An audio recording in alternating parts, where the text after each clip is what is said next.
Hello everyone, welcome to Lucky Education. और आज हम देखेंगे India's nuclear programme updates. Actually क्या है, सीबीएसई के द्वारा कुछ स्टडी मटेरियल ऐड किया गया था। क्लास 12 की जो पॉलिटिकल साइंस है, इंडिया वाली जो बुक है आपकी, उसमें थोड़ा सा अपडेट किया गया है। न्यूक्लियर प्रोग्राम के बारे में कुछ अपडेट दिया गया है। हालांकि इंडियाज न्यूक्लियर पॉलिसी या इंडिया का न्यूक्लियर प्रोग्राम क्या है, उस पर मैं एक सेपरेट वीडियो ऑलरेडी अपलोड कर चुका हूँ।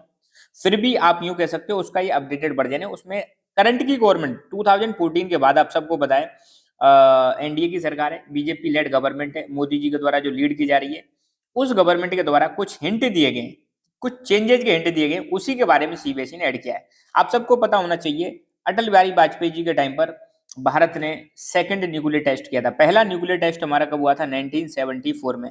दूसरा न्यूक्लियर टेस्ट कब हुआ था? 1998 में। और फिर लगभग 2002 और 3 के समथिंग, 2003 के समथिंग, इंडिया ने एक पॉलिसी यूज की थी, मतलब या पॉलिसी अनाउंस की थी, नो फर्स्ट यूज।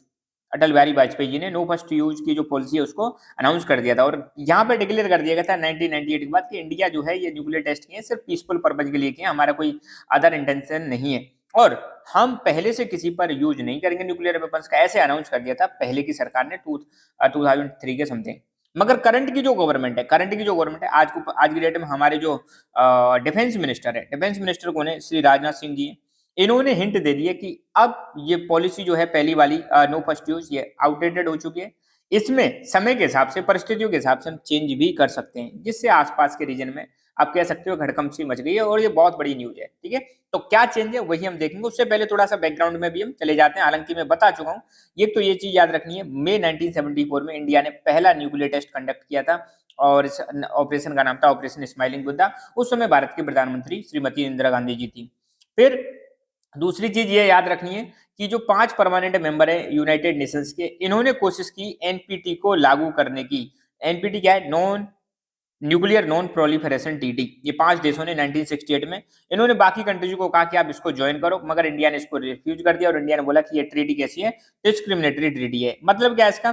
कि इन 5 देशों के अलावा बाकी और कोई भी देश न्यूक्लियर टेस्ट नहीं कर सकता, न्यूक्लियर वेपन इकट्ठा नहीं कर सकता। यार ये तो बिल्कुल गलत बात है। ये 5 देश क्या स्पेशल है दुनिया में, है ना? तो इंडिया ने बोला कि नहीं भाई, अगर आपको न्यूक्लियर जो मतलब मटेरियल है, या न्यूक्लियर जो एनर्जी है, या न्यूक्लियर जो मतलब वेपन्स है, इसका अगर बंद करना है तो सब बंद करो। बाकी से क्यों बंद करवा रहे हो? तुम रखोगे तो फ्यूचर में तुम एक्सप्लॉइट करोगे। तो इंडिया ने बोल दिया ये नॉन डिस्क्रिमिनेटरी ट्रीटी, एनपीटी को हम साइन नहीं करेंगे। 1968 वाली बात है, ठीक है। और इंडिया ने पहला न्यूक्लियर टेस्ट कब कंडक्ट किया था? 1974 में। तभी बोल दिया था कि भैया ये पीसफुल एक्सप्लोजन है, हमारा कोई पर्पज नहीं है किसी पर अटैक करने का। इंडिया ने आर्ग्यू कर दिया था न्यूक्लियर पावर जो है सिर्फ पीसफुल पर्पज के लिए यूज की जाएगी, जैसे इलेक्ट्रिसिटी जनरेशन के लिए। फिर इंडिया ने जब इसको एनपीटी को 1995 में इंडेफिनिट एक्सटेंशन दे दिया था, तब भी इसका अपोज किया था कि इसको ज्यादा एक्सटेंड करने की जरूरत नहीं है, हम तो साइन करने वाले नहीं है। इंडिया ने दूसरा न्यूक्लियर टेस्ट, ध्यान रखना, इंडिया ने दूसरा न्यूक्लियर टेस्ट मई 1998 में किया था, और इसके बाद डिक्लेयर कर दिया कि हमारी पॉलिसी कौन सी है? No first use. मतलब हम पहले से अटैक करेंगे नहीं, और सामने वाले ने अटैक किया तो फिर उसको छोड़ेंगे नहीं, है ना? तो नो फर्स्ट यूज क्या है? It refers to a policy by nuclear power not to use nuclear weapons as a means of warfare unless first attacked by an adversary using nuclear weapon. कि भैया पहले से तो हम इस्तेमाल नहीं करेंगे, मगर दुश्मन ने हम पे कोशिश की अटैक करने की, तो फिर हम उसको छोड़ेंगे नहीं। तो इंडिया ने जो पॉलिसी है इसको अडॉप्ट किया था जनवरी 2003। अब सीबीएसई के द्वारा क्या मटेरियल प्रोवाइड किया गया वो हम देखते हैं। ये बैकग्राउंड तो मैं ऑलरेडी पहले भी बता चुका हूँ, फिर भी मेरी एक ड्यूटी बनती है कि आपको कनेक्ट करें उसको, पुरानी चीजों को। तो इंडिया की जो न्यूक्लियर पॉलिसी है has always been peace oriented, whose clear impression is reflected in the policy of no first use. हमारी जो न्यूक्लियर पॉलिसी है वहां पर क्लियरली दिखता है कि हम शांति के लिए, हमने मतलब शांति के मतलब हम मतलब दूत हैं, हम शांति चाहते हैं, हमें मतलब कोई ज्यादा डिस्टर्बेंस नहीं चाहिए। और ये आपको क्लियर देखने को मिलेगा no first use. No first use में भी हमने बोला है कि हम पहले से किसी पर अटैक नहीं करेंगे, मगर दुश्मन ने अटैक किया तो उसको छोड़ेंगे नहीं। मगर अभी सिचुएशन चेंज हो रही है, अभी समीकरण बदल रहे हैं, ग्लोबल पॉलिटिक्स चेंज हो रही है ना? तो यहाँ पे आपको देखने को मिलेगा कि प्रेजेंट की जो सरकार है 2014 के बाद ही आपको पता है इंडिया की सरकार चल रही है 2014 से 2019 तक। अब 2019 से अभी तक जो सरकार है वो इंडिया की सरकार है। और इस सरकार जो मतलब इसको लीड कर रहे हैं प्राइम मिनिस्टर नरेंद्र मोदी, इन्होंने क्लियर बोल दिया है कि policy of no first use can be reviewed and changed in consonance with the India's regional and national security. तो इंडिया की रीजनल और नेशनल सिक्योरिटी को ध्यान में रखते हुए जो वर्तमान की जो पॉलिसी है हमारी नो फर्स्ट यूज, इसको रिव्यू किया जा सकता है, इसको चेंज किया जा सकता है, ये बोल दिया। बस यहीं पर हालत खराब हो गया आसपास के देशों की। है ना। तो यहाँ पे आप देख सकते हो राजनाथ सिंह ने क्लियर बोला, till today our nuclear policy is no first use, what happens in future depends on the circumstances.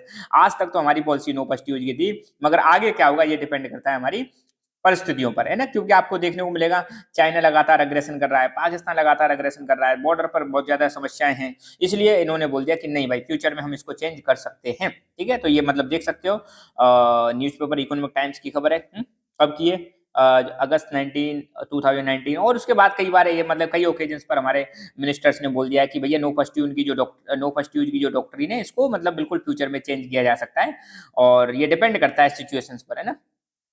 इसके बाद इंडिया लगातार कोशिश कर रहा है कि एनएसजी का मेंबर बन जाए। एनएसजी क्या है, न्यूक्लियर सप्लायर ग्रुप का एनएसजी का मेंबर बनना चाहता है इंडिया। यहाँ पे देख सकते हो India looking forward to joining nuclear supplier group. Jaishankar ji कौन है, हमारे फॉरेन मिनिस्टर हैं, एक्सटर्नल अफेयर्स मिनिस्टर हैं। ये लगातार कोशिश कर रहे हैं, इंडिया लगातार कोशिश कर रहा है कि एनएसजी का मेंबर बन जाए, बहुत फायदे एनएसजी के मेंबर बनने के। और इंडिया हमेशा विरोध करता है सीटीबीटी एनपीटी का। सीटीबीटी क्या है, कॉम्प्रिहेंसिव टेस्ट ट्रीटी, और यहाँ पे एनपीटी आपको मैंने बता ही दिया। इन दोनों ट्रीटी का इंडिया क्या कर रहा है, विरोध कर रहा है। क्यों विरोध कर रहा है, क्योंकि ये दोनों ट्रीटी पार्टीशन और अनजस्ट है। मतलब पार्टीशन मतलब भेदभाव किया गया है। यहाँ पर जो डेवलप्ड कंट्री है उनके फायदे की बात की गई है, जो डेवलपिंग कंट्री है उनको मतलब अलग किया जा रहा है। तो इंडिया मतलब हमेशा कह रहा है कि इनका हम विरोध करेंगे और हम चाहते हैं कि एनएसजी का मेंबर बन जाए, है ना। एनएसजी पर जितना समझ लेना, इसमें 48 नेशंस का ग्रुप है, 48 नेशंस का ग्रुप है जो ग्लोबल ट्रेड करते हैं न्यूक्लियर मटेरियल से संबंधित या न्यूक्लियर ट्रेड से संबंधित, मतलब 48 कंट्रीज का ग्रुप है। अगर इंडिया इसका मेंबर बन जाता है तो फिर इंडिया आसानी से न्यूक्लियर सप्लाई या न्यूक्लियर मटेरियल या न्यूक्लियर टेक्नोलॉजी आसानी से गेन कर सकता है, जो भी इसके मेंबर कंट्री है उनसे, ठीक है। तो इंडिया हमेशा कोशिश कर रहा है कि यार हम एनएसजी का मेंबर बन जाए। हालांकि इसमें सबसे ज्यादा बीच में जो टांग अड़ा रहा है वो है चाइना इंडिया को हर बार बीच में रोक देता है कि नहीं नहीं नहीं, इंडिया पहले एनपीटी साइन करेगा। हमने बोल दिया भैया एनपीटी तो हम साइन नहीं करेंगे चाहे कुछ भी हो जाए, ठीक है। सो आज के लेक्चर में बस इतना ही। Thank you so much, keep learning, keep enjoying it, God bless you all.